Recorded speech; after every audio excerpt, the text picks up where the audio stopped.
Existe uma confusão muito grande quando se fala em dinheiro. Normalmente, dinheiro aparece como imagem, número, como símbolo de sucesso ou como alguma coisa que pode ser exibida, comprada, fotografada e colocada numa conversa para provar que alguém chegou em algum lugar. Mas talvez a função mais importante do dinheiro não seja aparecer. Talvez sua função mais importante seja desaparecer. Não no sentido de sumir da conta, mas no sentido de deixar de ocupar a nossa cabeça o tempo inteiro. Deixar de ser aquela presença constante, cobrando, decidindo, limitando e empurrando a vida para um canto menor. Porque existe uma diferença enorme entre ter dinheiro para consumir mais e ter dinheiro para ser menos controlado pelas circunstâncias. E essa diferença, na vida moderna, é quase tudo. Vivemos em uma época em que muita coisa parece liberdade, mas funciona como uma obrigação disfarçada. Existe liberdade para comprar, para parcelar, liberdade para escolher entre 1000 produtos, serviços e estilos de vida diferentes. Só que junto com isso vem uma pressão silenciosa: manter o padrão, acompanhar o ritmo, parecer produtivo, estar atualizado e não ficar para trás. Às vezes trabalhamos para pagar uma vida que não tivemos nem tempo de escolher com calma. E aí o dinheiro fica numa posição estranha, porque ele se torna, ao mesmo tempo, o problema e a promessa de solução. Quando falta dinheiro, a vida aperta. Então vamos atrás de mais dinheiro. Quando conseguimos ele, o nosso padrão é que sobe. E quando o padrão sobe, a vida fica apertada de novo. E quando percebemos, não foi exatamente a liberdade que aumentou. Foi só o tamanho da estrutura que precisa ser sustentada. Uma casa maior, uma rotina mais cara, expectativas maiores e também um medo maior de perder o que foi construído. É por isso que ganhar mais sozinho não resolve a relação de ninguém com dinheiro. Isso é algo que é difícil de explicar, porque ganhar mais ajuda muito. Seria desonesto fingir que não. Dinheiro paga remédio, comida, moradia, transporte, segurança e até descanso. Dinheiro resolve problemas concretos. Ele também impede que pequenos imprevistos virem tragédias. Mas existe um ponto em que o dinheiro deixa de ser apenas sobrevivência e começa a revelar uma outra faceta: a forma como cada pessoa lida com desejo, ansiedade, comparação e identidade. A vida moderna não vende apenas produtos. Ela também vende versões de nós mesmos. Um celular não é só um celular, uma roupa não é só uma roupa, o carro não é só o transporte. Muita coisa parece consumo, mas na verdade é uma tentativa de organizar a própria imagem diante do mundo. Uma tentativa de dizer: eu estou bem, estou progredindo, eu pertenço e eu não fiquei para trás. Mas essa linguagem é perigosa, porque ela não tem fim. Sempre existe uma versão melhor, um lugar melhor, uma pessoa aparentemente mais bem-sucedida, um novo padrão, uma referência e um motivo novo para sentir que ainda falta alguma coisa. E quando o dinheiro se torna uma prova de valor, ele perde sua função mais nobre, porque dinheiro deveria servir para criar margem. Margem é uma palavra menos brilhante do que riqueza, mas talvez seja mais importante. Margem é a distância entre o problema e um colapso. É ter uma reserva antes do desespero. É poder esperar antes de aceitar qualquer coisa. É não precisar transformar toda decisão em emergência e conseguir dizer não para uma proposta ruim, para uma compra impulsiva, para uma dívida desnecessária e também para um estilo de vida que parece bonito por fora, mas por dentro é caro demais. Patrimônio, no fundo, é isso. Não é só um número que aparece na corretora ou no banco, ou na sua planilha, ou num aplicativo. Patrimônio é uma camada de proteção entre a tua vida e o caos. É uma forma de comprar tempo sem precisar chamar isso de luxo. Tempo para pensar, para errar sem destruir tudo, tempo para mudar de ideia, para passar por uma fase ruim, tempo para não depender de uma única fonte de renda, de uma única decisão, de um único emprego e também de um único ciclo de mercado. O problema é que a margem não aparece muito. Ninguém posta um extrato dizendo: hoje eu não comprei algo que eu queria e por isso aumentei minha liberdade no futuro. Ninguém tira uma foto de um boleto que não existe. Ninguém recebe aplauso por manter um custo de vida abaixo da renda. E também ninguém viraliza porque decidiu preservar liquidez ou continuar vivendo de forma simples, mesmo podendo gastar mais. A prosperidade real costuma ser silenciosa.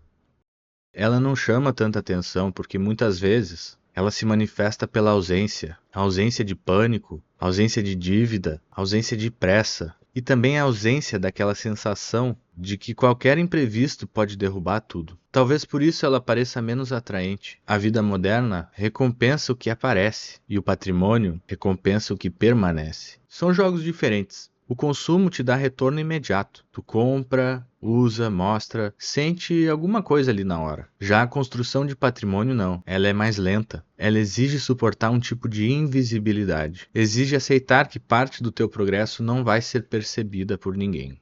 Isso é difícil porque nós vivemos cercados por vitrines. Não só vitrines de loja, mas vitrines humanas. Cada pessoa virou uma pequena vitrine ambulante. Todo mundo mostra recortes, momentos, viagens, pratos, conquistas, corpos, rotinas, casas e resultados. E mesmo quando sabemos racionalmente que aquilo é só uma parte da vida do outro, alguma coisa dentro de nós compara. A comparação é uma máquina de destruir margem, porque ela transforma o suficiente em pouco. A pessoa podia estar melhorando, podia estar pagando dívidas, juntando reservas, começando a investir, organizando a casa e construindo uma vida mais estável. Mas quando compara com uma imagem mais brilhante, sente que nada disso vale a pena. E aí surge a tentação de acelerar pela aparência, comprar antes de poder, assumir parcelas, trocar tranquilidade por status, chamar a ansiedade de ambição e confundir crescimento com exposição. Mas criar patrimônio existe uma relação mais madura com o presente. Não significa odiar o presente. E não significa viver como se todo prazer fosse errado. Isso também vira uma prisão. Existe uma forma triste de lidar com dinheiro, em que a pessoa acumula, mas nunca se permite viver. E fica protegida financeiramente, mas empobrecida por dentro. Esse não é o ponto. O ponto é entender que cada escolha financeira carrega uma direção. Algumas escolhas aumentam a liberdade, outras aumentam a independência, outras aumentam a dependência. Algumas compras cabem dentro da vida e outras exigem que a vida se curve ao redor delas. Assim como algumas despesas trazem conforto real e outras só alimentam uma imagem que precisa ser renovada o tempo inteiro. Dinheiro bem usado deveria diminuir a quantidade de coisas que mandam em ti. Quando ele aumenta essa quantidade, alguma coisa ficou invertida. Se uma renda maior vem junto com mais medo, mais pressão, mais dívida, mais necessidade de provar algo, talvez a pessoa não tenha enriquecido de verdade. Talvez só tenha construído uma gaiola mais cara. E essa é uma das grandes armadilhas da vida moderna: confundir movimento com avanço. Estar ocupado não significa estar construindo. Ganhar mais não significa estar livre. Comprar mais não significa viver melhor. Às vezes a vida melhora quando fica mais simples. Não simples no sentido de pequena, sem ambição, sem beleza e sem prazer. Simples no sentido de menos sequestrada, menos guiada por impulso, menos dependente de aprovação dos outros e menos vulnerável a qualquer mudança externa. Essa simplicidade não nasce de uma frase bonita. Ela nasce de estrutura. Nasce de gastar menos do que entra, de ter reserva e de investir com consciência. No fim das contas, essa estrutura nos ajuda a perceber quando uma compra está tentando resolver uma angústia que não é financeira. Porque muitas vezes o dinheiro entra onde deveria entrar silêncio. A pessoa está cansada, compra. Está frustrada, compra de novo. Insegura, compra. E até mesmo entediada, ela vai lá e compra. Compra alguma coisa que promete devolver a sensação de controle. Só que o consumo é um remédio curto para uma dor longa. Ele alivia, mas não organiza. E quando vira padrão, cria mais pressão para sustentar a próxima distração. Por isso, falar de dinheiro e vida moderna é também falar de atenção.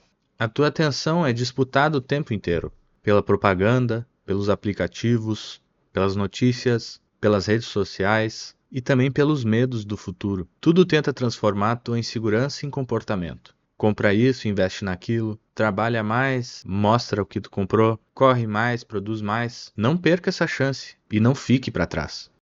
E nesse barulho todo, patrimônio vira uma espécie de silêncio construído. Não um silêncio absoluto. A vida nunca fica totalmente controlada. Sempre existe risco, perda, erro, imprevisto. Mas o patrimônio cria espaço entre acontecimento e a reação.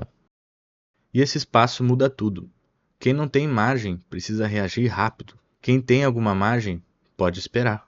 Quem está sempre no limite aceita condições ruins porque precisa. Mas quem constrói uma base pode negociar com a vida de outra forma. Essa talvez seja a verdadeira diferença.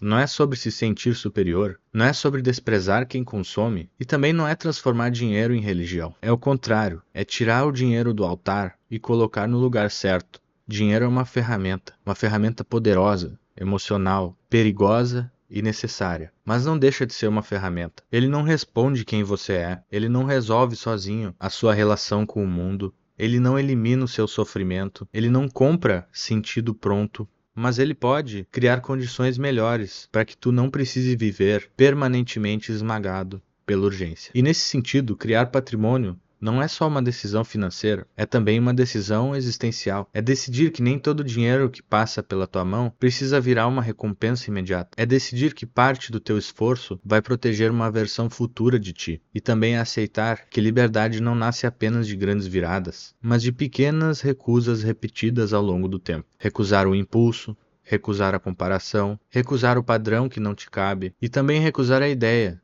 de que prosperidade precisa ser barulhenta para ser real. No fim, talvez riqueza não seja uma vida que impressiona os outros. Talvez riqueza seja ter uma vida que não te abandona quando as coisas ficam difíceis. Uma vida com margem, com espaço, com escolhas, com menos correntes invisíveis. E talvez esse seja um dos pensamentos mais importantes sobre dinheiro na vida moderna. O objetivo não deveria ser acumular mais. O objetivo deveria ser depender menos do desespero. Porque quando o dinheiro compra apenas objetos, ele acaba rápido. Quando compra aparência, ele cobra manutenção, mas quando compra margem, ele devolve alguma coisa muito mais rara. Ele devolve pedaços da tua própria vida.